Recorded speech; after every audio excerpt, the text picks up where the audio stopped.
European nations need maritime patrol capabilities for Baltic Sea security, air defense systems for territorial protection, and cyber defense infrastructure for protecting critical civilian and military networks. These capabilities require not only financial investment, but also workforce development, supply chain security, and technological innovation that European nations must achieve through coordinated industrial policies rather than competitive national approaches. European public opinion is adapting to the reality of increased defense responsibilities through growing acceptance of military spending and defense cooperation that would have been politically impossible in previous decades.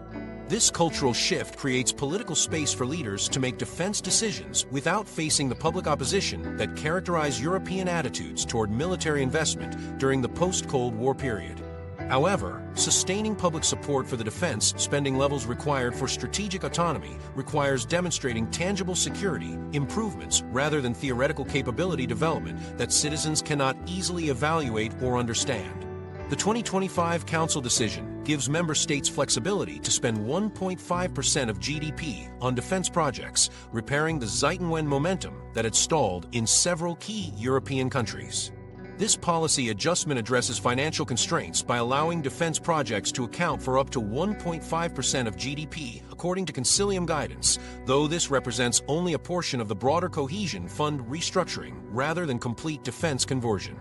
These policy adjustments provide tools for increased defense spending, but do not address the underlying industrial and institutional obstacles that prevent European nations from achieving independent defense capabilities within the timeline that current security challenges demand.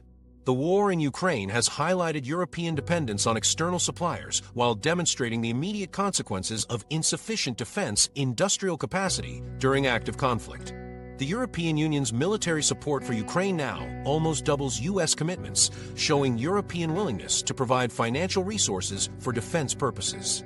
However, this support depends on defense industries that cannot scale production to meet demand, creating situations where increased spending does not translate into proportional capability improvements that strategic autonomy requires. The increasing use of hybrid warfare by Russia forces Europe to move from passive deterrence to coordinated defense of democratic institutions through enhanced cyber defenses, improved intelligence sharing, and strengthened societal resilience. These requirements demand capabilities that operate continuously rather than only during crisis periods, creating sustained resource commitments that European political systems must maintain through electoral cycles and changing government priorities. The challenge of sustaining these commitments while simultaneously developing independent military capabilities creates resource allocation problems that European leaders must resolve without clear precedents or established frameworks. The potential for Russia-Ukraine negotiations remains uncertain, with significant disagreements preventing agreement on basic terms that would enable meaningful discussions about conflict resolution. Russia continues demanding that Ukraine abandon NATO ambitions and recognize sovereignty over annexed territories, while Ukraine insists on full ceasefire and security guarantees that European nations would need to provide independently. These divergent positions suggest continued conflict that requires European nations to maintain current aid levels while developing independent capabilities for long-term security requirements.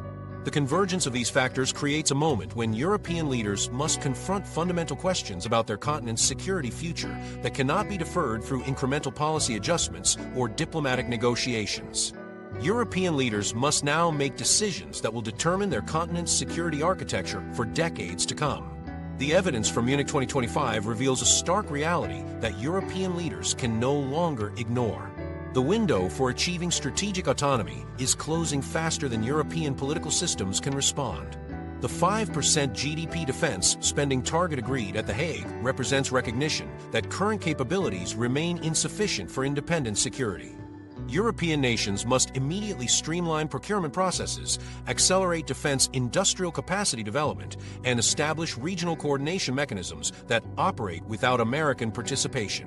The €150 billion safe loans for joint procurement provide tools for linking industrial policy to capability targets, but success requires overcoming entrenched bureaucratic obstacles.